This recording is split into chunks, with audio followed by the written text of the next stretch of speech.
Good morning student. आज हम आपको दोहरान काल के अंतर्गत मिठाई वाला पाठ का दोहरान काल करवाना चाहेंगे। आज मिठाई वाला पाठ का रिवीजन होगा। आपने पाठ पढ़ा होगा मिठाई वाला, किस तरह से आपके गली मोहल्ले में भी अक्सर फेरी वाले आते हैं, तरह तरह की चीज़ों को बेचते हैं। पर बच्चों को कौन सी चीज़ें अच्छी लगती हैं जो उनके लिए खाने पीने की होती हैं, उनको वही चीजें सबसे अधिक पसंद आती हैं। इसी तरह से लेखक ने लिखा हुआ है कि उस समय भी एक बेचने वाला आता था, मिठाई वाला उसको कहते थे सब, क्योंकि वह मिठाइयाँ लेके आता था और गली गली में आवाज लगाता, बच्चे दौड़ करके उसके पास जाते। इस कहानी को भगवती प्रसाद वाजपेयी ने लिखा हुआ है।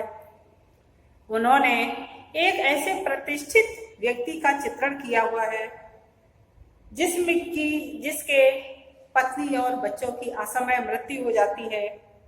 वह कभी मिठाई, कभी खिलौने तो कभी मुरली बेचकर क्रमशः मिठाई वाला, खिलौने वाले और मुरली वाले की भूमिका अदा करता है तथा खोए हुए बच्चों व पत्नी को अन्य बच्चों व गृहिणियों में तलाश कर अपने आप को प्रसन्न रखने की कोशिश करता है। अर्थात सबसे मिलता जुलता है तो उसको अच्छा लगता है। वह अपने छोटे छोटे बच्चों को अन्य बच्चों में खोजना चाहता है, लेकिन क्योंकि वह मिठाई वाला इस तरह का व्यक्ति नहीं है कि वो वास्तव में उससे पैसे कमा करके अपना घर चलाना चाहता हो, ऐसा नहीं है। बल्कि वो मिठाई वाला इस तरह का है कि सिर्फ बच्चों से मिलने के लिए वो 2-3 महीने में जब उसका मन होता था तभी वह कोई चीजों को खरीद लेता, कभी मिठाई को, कभी खिलौने को, कभी मुरली को लेकर के आता और फिर वो है ना आवाज लगाता मधुर स्वर में। बच्चे खुश हो जाते, उसके स्वर में मिठास व चेहरे पर हंसी थी।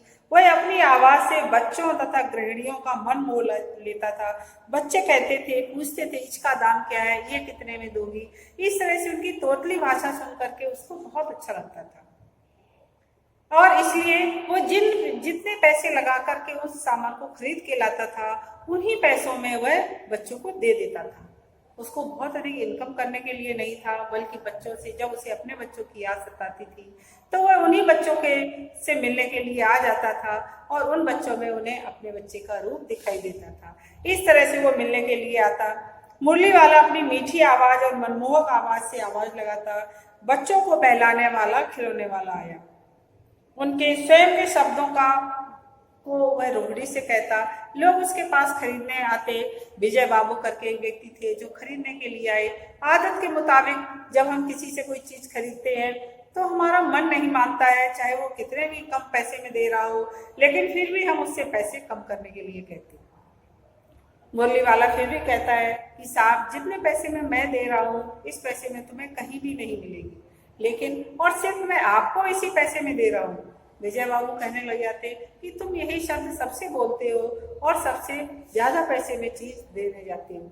यह बात रोहड़ी को अच्छी नहीं लगी, क्योंकि वह देखती थी कि हर बार वो लेने के लिए कभी मुरली के बहाने, कभी देखे मिठाई के बहाने, कभी देखे खिलौने के बहाने वो बेचने, उसकी तीनों बेचने अलग अलग सामान आता था, पर उनकी आवाज एक जैसी दिखती थी। रोहिणी ने उसे पास बुलाया। रोहिणी और उससे, क्योंकि उस समय पर्दा प्रथा थी, इसलिए रोहिणी दरवाजे के पीछे खड़ी होकर के और अपनी माँ से कहती है कि इससे बच्चों के लिए मिठाई ले लो। जब वह मिठाई लेने लग जाती है तो वो उससे पूछती है, अरे भाई, क्या तुम ही मुरली बेचने आते हो या तुम ही खिलौने बेचने आए थे? तो वो बताता है कि हाँ, मैं ही बेचने आता हूँ। तो उन्होंने कहा, तुम फिर इतने सही दाम में कैसे दे जाते हो? फिर वो अपनी कहानी उनको बताता दादी को कि किस तरह से मैं मुरली बेचने के लिए नहीं आता, बल्कि छोटे छोटे से बच्चों में अपने बच्चों की सूरत देख करके मुझे आनंद मिलता, मैं खुश होता हूँ, इसलिए मैं यहाँ पर उन बेचने के बहाने से बच्चों से मिलने के लिए आता हूँ। रोहिणी और उसकी माँ ये सुन करके बहुत दुख हुआ कि असमय, उसने बताया, असमय हमारी पत्नी और बच्चे हमसे दूर चले गए। क्या कारण होगा, क्या पता उसके साथ क्या हुआ होगा जिसके कारण उसके पत्नी और बच्चे दूर चली गई। वह कोई बेचने वाला व्यक्ति नहीं था, बल्कि अपने नगर का एक प्रतिष्ठित व्यक्ति था, लेकिन समय ने उसके साथ ऐसा छल किया कि जिसके कारण वह अपने मन को बहलाने के लिए मिठाइयाँ लेकर के आता था। तो इसके माध्यम से लेखक ने मिठाई वाले के माध्यम से लोगों की परिस्थितियां, लोगों को असमय या किसी आने वाले कष्ट की ओर संकेत किया है कि व्यक्ति कोई कितना भी बड़ा हो, पर क्या पता कब उसके ऊपर कौन सा दुख आ जाए और उस दुख को वह किस तरह से सहन करे, कौन कौन से साधन ढूंढता है उससे बाहर निकलने के लिए। इसी तरह से मिठाई वाले ने भी किया है। आज हम आपको दौरान काल में रक्त और हमारा शरीर इस पाठ को और समझाना चाहेंगे। रक्त और हमारा शरीर इस पाठ के लेखक हैं यतीश अग्रवाल, जिन्होंने हमारे शरीर के बारे में बताया है कि किस तरह से हमारे शरीर में क्यों बीमारियां क्यों हो जाती हैं, हमारे शरीर में रक्त की यदि कमी हो जाती है तो कौन कौन सी बीमारियां हो जाती हैं, और इसके साथ हमें किन किन चीजों को खाना चाहिए जिसके कारण हमारा शरीर स्वस्थ रहे।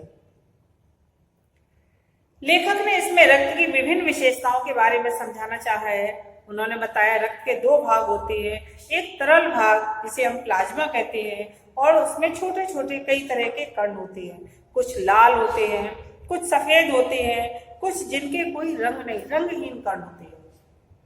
दो भाग होते हैं जिन्हें हम प्लेटलेट कण कहा जाता है। ये कण प्लाज्मा में तैरते रहते हैं। सफेद कण कोई बीमारी न होने पर उनसे मुकाबला करते हैं। सफेद कणों का काम होता है कि यदि हमारे शरीर में कोई भी बैक्टीरिया प्रवेश करता है तो वो उसको नष्ट कर देती है। इसलिए लाल रक्त कणों की संख्या तो हमारे शरीर में होनी ही चाहिए, लेकिन साथ ही साथ सफेद रक्त कण भी होने चाहिए। यदि व्हाइट सेल्स हमारे शरीर में नहीं होंगे तो कोई भी बीमारी हमारे ऊपर अटैक करेगी और धीरे धीरे करके हमारे ऊपर फैलती चली जाएगी। लेकिन यदि व्हाइट सेल्स हमारे अंदर होती हैं तो उस बैक्टीरिया को वो वही नष्ट कर देते हैं और जिसके कारण वो हमारे शरीर में फैल नहीं पाती है। यदि उनकी संख्या दिन पे दिन गिरने लग जाती है तो धीरे धीरे करके मनुष्य बीमार पड़ने लग जाता है। इसलिए व्हाइट सेल्स की आवश्यकता होती है। लाल कणों के कारण रक्त कण का रंग लाल रंग दिखाई देता है। ये रक्त कण हड्डियों के बीच सज्जा में प्रोटीन, लौह तत्व और विटामिन से बनते हैं। प्लेटलेट कण शरीर में खून निकालने पर रक्त वाहिका की कटी फटी दीवार में बने जाल से चिपक जाते हैं।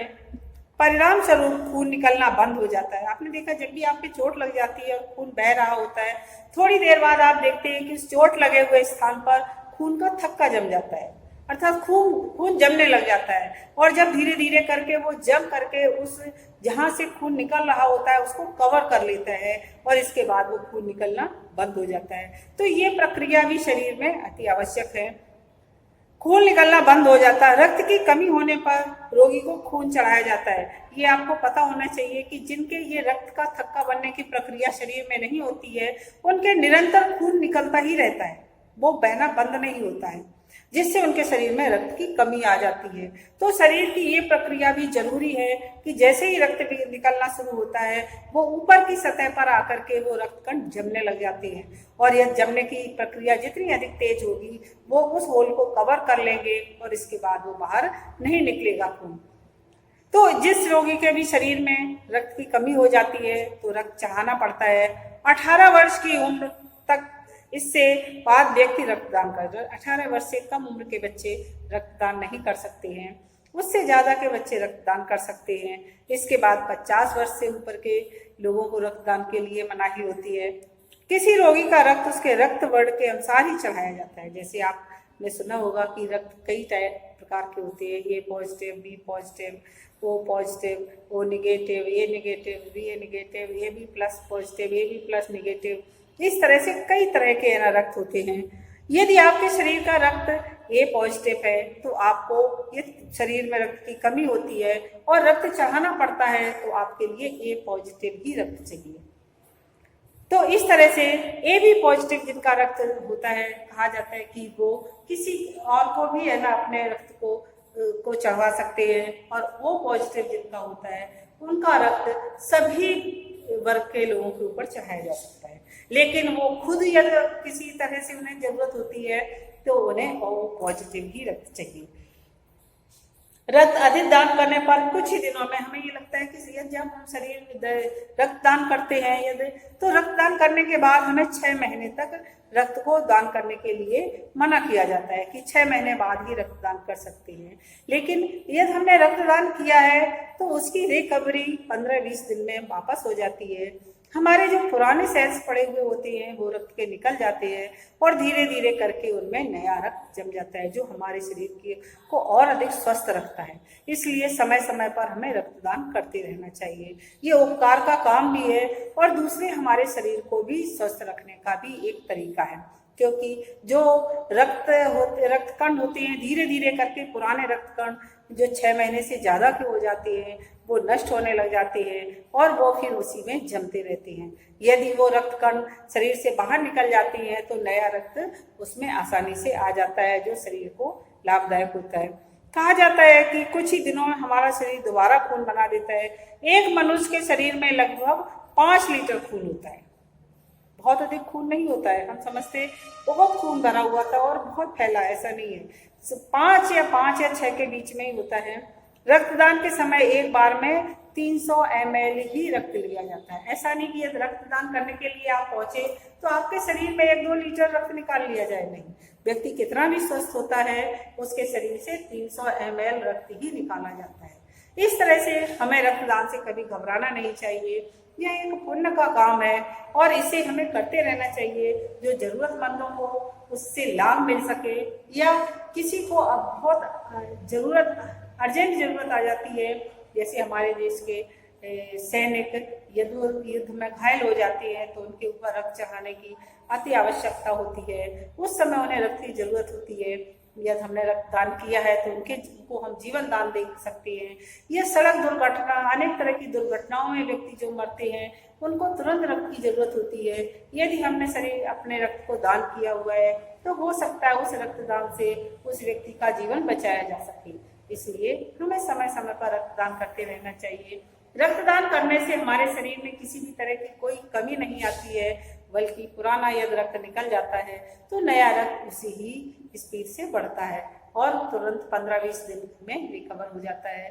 और 6 महीने तक आप दोबारा रक्तदान नहीं कर सकते हैं। और यहाँ तक कि जब हम रक्तदान करते हैं तो डॉक्टर हमारे लिए एक कार्ड बनाते हैं, 6 मंथ का कार्ड, अर्थात 6 महीने तक वो कार्ड वैलिड होता है कि यदि 6 महीने तक हमारे किसी भी सगे संबंधी को या हमारे जानने वाले व्यक्ति को रक्त की आवश्यकता होती है और आप अपनी इच्छा से उसको रक्त देना चाहते हैं तो वो आप, क्योंकि आप 6 महीने से पहले रक्तदान नहीं कर सकते हैं, आप ब्लड बैंक से उस कार्ड के द्वारा उस व्यक्ति को रक्त दिलवा सकती हैं। इसलिए हमें रक्तदान समय समय पर करते रहना चाहिए। इसमें किसी भी तरह की कोई हानि नहीं है। धन्यवाद।